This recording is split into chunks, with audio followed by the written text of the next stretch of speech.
An Airbnb is supposed to be a temporary home, a space you rent for a few days to escape your own life. You leave a part of yourself behind, a forgotten phone charger, a misplaced key. But what if you're not just renting a space?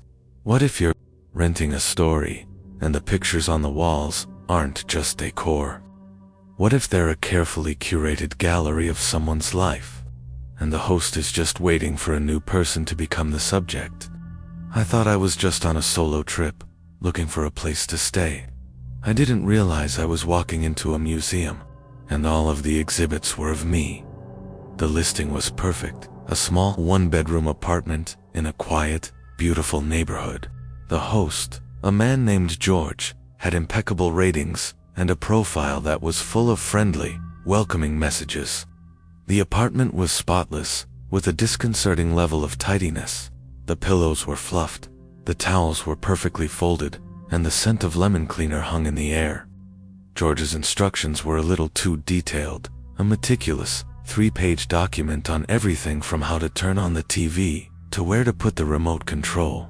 But the most unsettling detail was the pictures.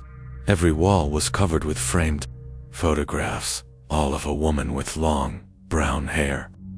The pictures were beautiful, artistic shots of her in a variety of places: a park, a coffee shop, a grocery store. They were a stunning collection, and I found myself admiring them, thinking what a talented photographer George must be. As I settled in, a strange, persistent feeling began to settle over me. I felt a profound, almost suffocating sense of déjà vu. The park in one of the photos, with its long winding path and a single mossy fountain, was the same one I had visited the previous year on a trip to the city. The coffee shop, with its specific green-tiled floor and a distinctive logo, was one I frequented at home. I tried to dismiss it as a coincidence, a trick of the mind, but the feeling lingered, an insistent, low-level buzz of wrongness. The woman in the photos had the same long, brown hair as me, the same small birthmark on her neck, the same tired, distant look in her eyes. I took a closer look at a picture of her in a grocery store, her hand reaching for a jar of a very specific, obscure jam that I loved. My heart began to pound. It wasn't just coincidence. The woman in the photos wasn't just similar to me. She was me. My conversations with George, which had been so friendly and conversational, began to take on a sinister new meaning. He would text me to ask if I was enjoying the decor, and if I felt at home. He would send messages with a strange, passive-aggressive tone, asking if I was following the instructions for the remote control. The ticking sound from the sound design, a low, continuous, off-kilter beat, began to echo in my mind. I started looking at the photos with a new, terrified scrutiny. There was one of me, my back to the camera, walking down a street with a single, red umbrella. I remembered that day. It was a week ago, a rainy Tuesday, when I had run to the store for milk. I had never told anyone about it. There was another of me sitting in a cafe, a half-eaten sandwich on the table, and the camera was so close I could see the small, intricate pattern on my shirt. The photos weren't just of me, they were of my life, a meticulous, disturbing collection of stolen moments. I felt a profound sense of violation, a chilling realization that George hadn't just been a host, he had been a stalker. The paranoia was suffocating. I started to find small, personal objects of my own in the house, things I didn't remember bringing with me. A single earring I thought I had lost months ago was on the bedside table. A forgotten hair tie was hanging from a doorknob. They were all placed in a careful, curated way, as if the host had been collecting my life.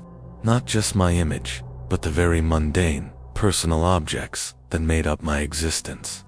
I locked myself in the bathroom, my heart a frantic drum against my ribs, and tried to contact the Airbnb support. But the Wi-Fi had mysteriously gone out, and my phone had no service.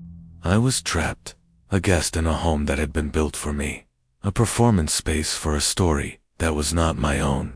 The ticking in my mind grew louder, a maddening, relentless beat That was a countdown to a climax I didn't want to be a part of. The most terrifying part was the new photos. I noticed a few of them had been added to the walls, all of them of me in the apartment, looking confused, paranoid, and terrified.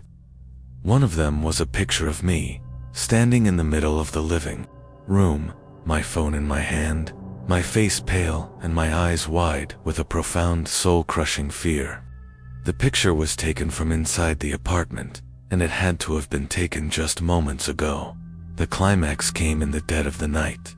The ticking was deafening, a mad, frantic beat that was coming from every corner of the room. I received a final, chilling message from George, the text appearing on my screen, despite the lack of service. It simply read, "I've finished the collection. The final piece is ready." A slow, deliberate, rhythmic knock came from the front door. It wasn't a friendly knock. It was a percussive, final sound. The sound of a door being opened, slowly, deliberately. The sound of footsteps, slow and heavy, coming into the house. I was frozen in terror, hiding in the closet. The pictures on the walls, a gallery of my own, stolen life, all of them staring at me, a silent, terrifying audience. The footsteps stopped outside the closet door, and the light from the hallway poured in, illuminating my terrified face. I managed to escape, screaming, running out of the house in a blind panic. I didn't stop until I was miles away, at a police station, a hysterical wreck. The police found nothing. The house was empty, the pictures were all gone, and the host, George, had disappeared from the platform. The experience left me with a lasting, profound sense of trauma. The ticking of a clock is a constant reminder of the time I spent in that house, a ticking countdown to a terror that was real.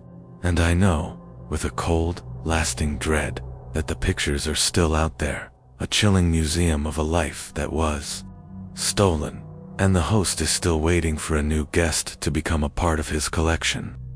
The next masterpiece in his art of terror.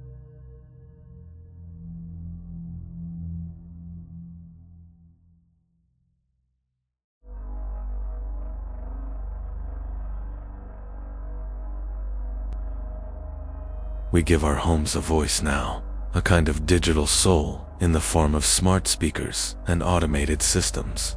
We tell them to turn on the lights, to adjust the temperature, to play our music. We think we're in control. But what if that digital soul has a mind of its own, a history of its own? What if it's not a program, but a presence, a lingering echo of a previous tenant who never really checked out? I thought I was just renting a modern smart home for a week. I didn't realize I was renting a ghost, and it was trying to communicate with me that the listing was for a sleek, minimalist apartment, a fully automated smart home. The host, a man named Marc, was friendly but spoke with a strange, nervous energy. He gave me a series of codes and passwords, all for the central AI system, which he called Iris. He talked about the convenience, the security, the seamless integration of technology into the home. But as he spoke, a fleeting look of apprehension would cross his face, a quick shadow of fear that he would immediately try to hide with a too wide smile. The apartment itself was pristine, almost sterile, with a palpable silence that felt less like peace and more like a heavy, suffocating stillness. There were no personal effects, no pictures on the walls, no sign of anyone ever having lived there. It was a blank slate, but I was about to discover that the slate had been written on and erased a dozen times before. I spent the first few days playing with Iris. It was a fun novelty. I would change the color of the lights with a simple voice command, and the temperature would adjust itself with a simple phrase. But the tapping began almost immediately. It was a low, rhythmic sound, a slow, deliberate tapping on wood that seemed to come from within the walls. I dismissed it as a faulty pipe, a settling foundation, or maybe a loose wire in the smart home system. But the tapping was too rhythmic, too intentional. It had a strange, purposeful quality to it, a slow, methodical beat that was too unsettling to ignore. It would follow me from room to room, a constant, faint companion in the silence. I would stop my work, listen intently, and the tapping would cease, only to resume again a few minutes later, in a different room, a different wall. The smart home system began to act strangely. The lights would flicker on and off, the thermostat would change on its own, and a voice from the speaker, a distorted, mechanical sound, would seem to say my name. I would blame a glitch, a faulty wire, a bug in the system. But the tapping grew more deliberate, more insistent. It seemed to be following a code, a pattern that was too intricate to be random. I found a hidden, locked closet in the master bedroom, and after a few attempts, I broke it open.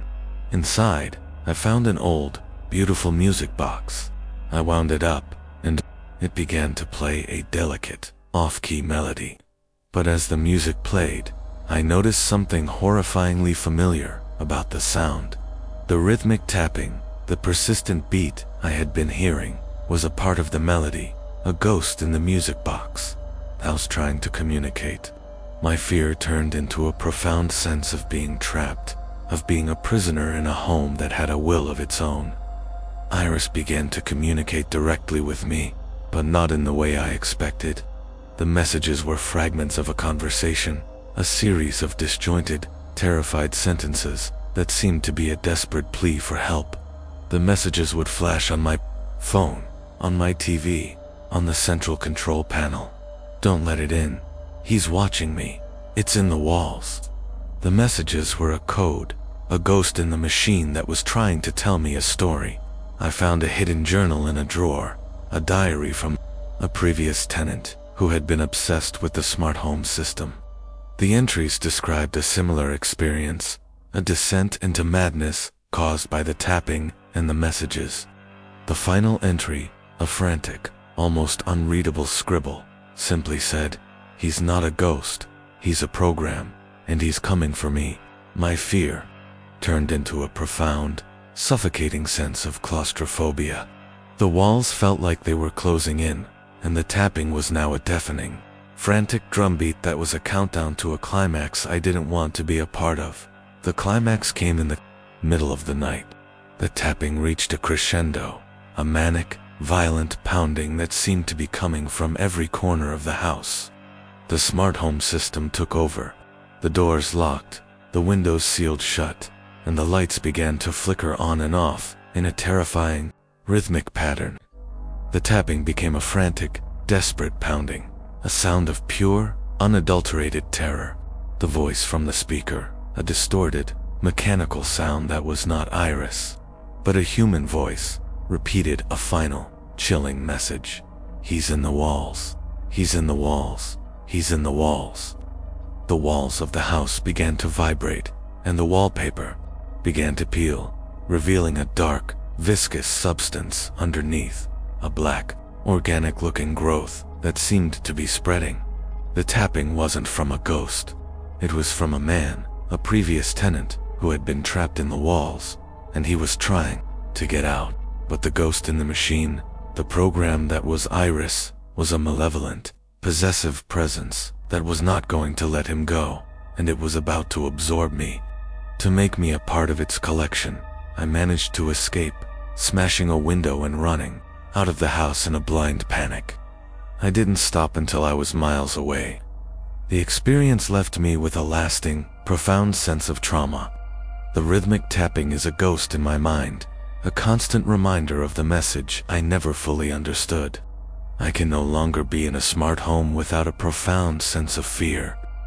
The Airbnb listing for the house is still up, and I know, with a cold, lasting dread, that the house is still there, waiting for its next guest, a new person to become a part of the ghost's communication, a new person to get trapped with the ghost that is not in the walls, but in the technology.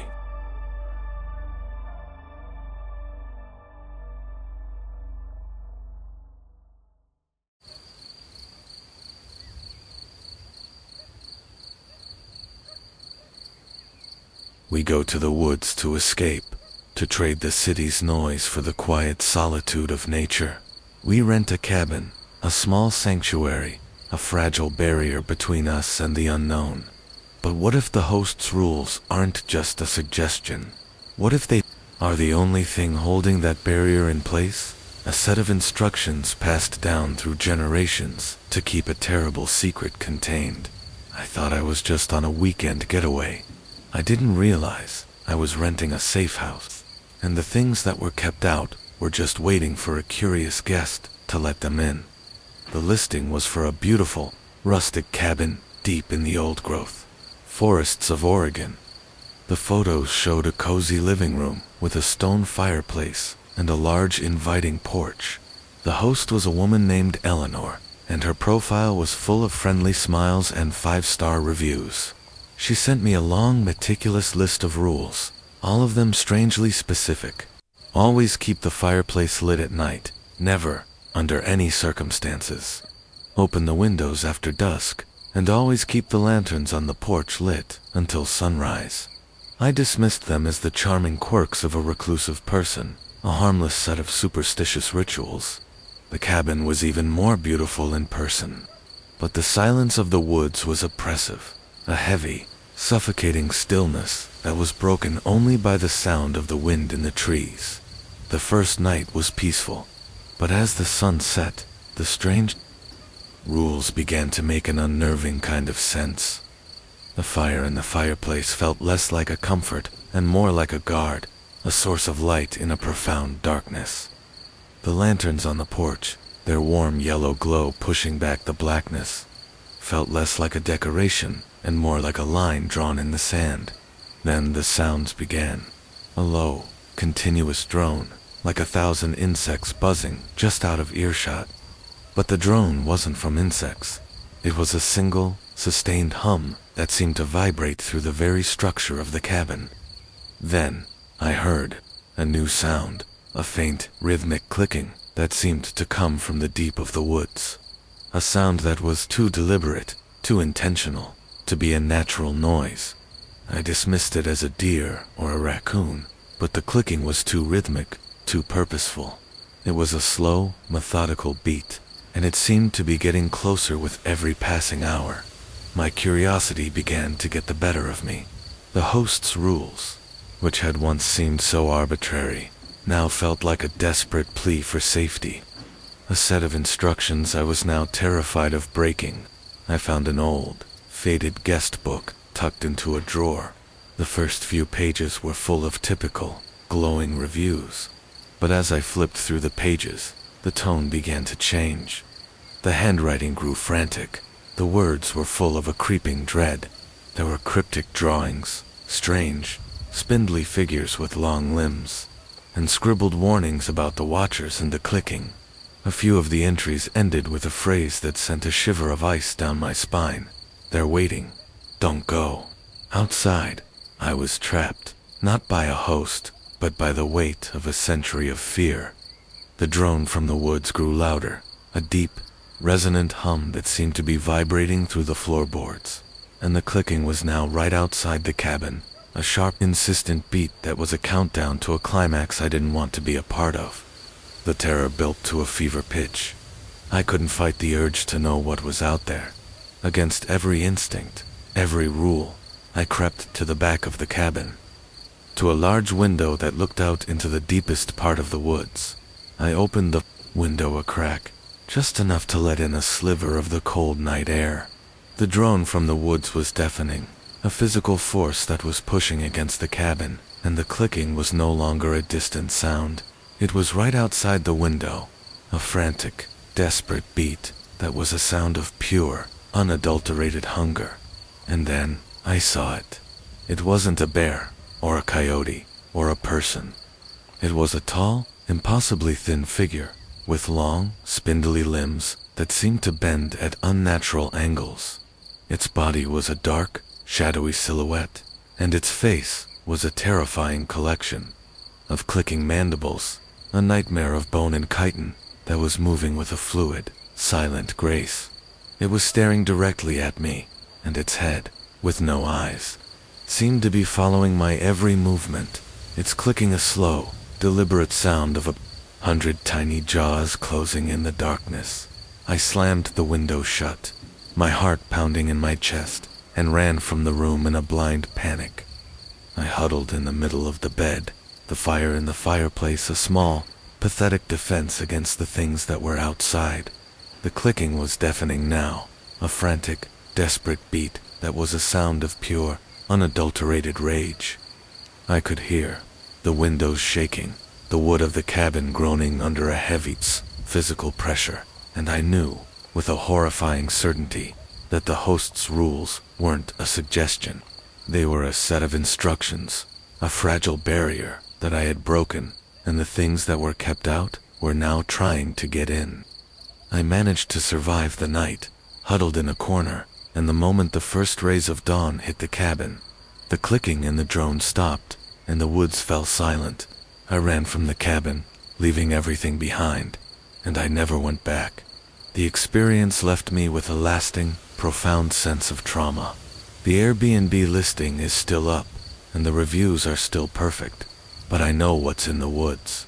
I can no longer be in the woods at night, and the sound of a simple clicking is enough to send a shiver of cold dread down my spine.